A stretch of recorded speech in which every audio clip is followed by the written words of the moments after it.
Bon midi, mesdames et messieurs. On revient tout de suite sur cette indemnisation qui sera versée aux victimes de la cigarette par les géants du tabac. Sébastien, alors, vous venez d'entendre cette sortie hier du maire de Lévis, Gilles Laulier, qui a dit que le seul parti à être clair dans ses intentions sur le troisième lien, c'est le parti de Éric Duhaime, le Parti conservateur du Québec. Et il a invité de surcroît les élus caquistes de la grande région à se lever et démontrer leur intention. Il a pointé notamment maintenant les optométristes du Québec pourraient cesser leur participation au régime public d'assurance maladie. Or maintenant, le corps arrière du Rouge et Or, Arnaud Desjardins, a fait amende honorable cette saison alors qu'il se prépare pour le match de dimanche au stade TELUS contre McGill. Les explications de Stéphane Turcot. Tient de réclamer sa tête. Est-ce que ce nouveau désaveu pourrait être la goutte de trop? Les députés qui s'organisent. Rempart, on se retrouve lundi. Et en terminant, on vous rappelle que la Société des traversiers a annulé.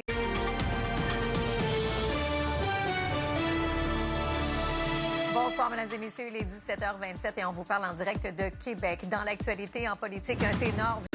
Alors, une autre dure semaine pour Justin Trudeau après la lettre d'une vingtaine de députés qui demandent à ce qu'il quitte le parti. Le départ de 4 ministres. Une autre tuile pour lui aujourd'hui. On fait le point tout de suite avec Marc-André Leclerc, analyste politique. Bonsoir, Marc-André. C'est la journée mondiale de la ménopause et j'en parle tout de suite avec une spécialiste, la docteure Catherine Falardeau, qui est omnipraticienne. Un peu partout dans les espaces publics, les arts littéraires sont célébrés sous plusieurs formes. Et Nathalie... par semaine et un gros lot d'1 million. Un autre centre d'hébergement pour aînés ferme ses portes à Québec. Bonsoir. De nombreuses familles qui se retrouvent avec de l'inquiétude à l'approche de la période des fêtes. Le centre d'hébergement d'Assise à Limoilou fermera ses portes au début du mois de décembre. C'est un établissement de 100 places. Fermeture qui devait être effective en 2025. Et Eliane, vous êtes sur place ce soir. Vous nous parlez en direct de là-bas. Finalement, ce sera en décembre prochain. Donc, c'est devancé presque de 1 an. Oui, exactement, Julie. On est devant actuellement. On parle d'une bâtisse privée conventionnée de 100 places, mais...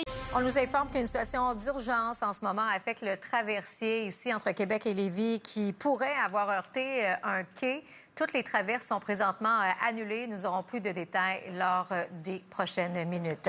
Maintenant, il sera difficile de vous procurer une bouteille de vin ce soir à la SAQ. Les 55 000 employés de la SAQ ont mis les clés dans la porte à 14h30. On parle de grève surprise. Un dossier qui traînait depuis longtemps. Les membres de la FIC se sont finalement entendus avec Québec. À 66 % ils ont dit oui à la proposition du conciliateur. Le chef du Parti conservateur du Québec a saisi la balle au bond à la suite de la sortie du maire de Lévis hier contre les élus caquistes qui ne se lèvent pas pour défendre le troisième lien. Éric Duhaime a invité les députés de la grande région à une rencontre afin de s'unir pour faire avancer le projet.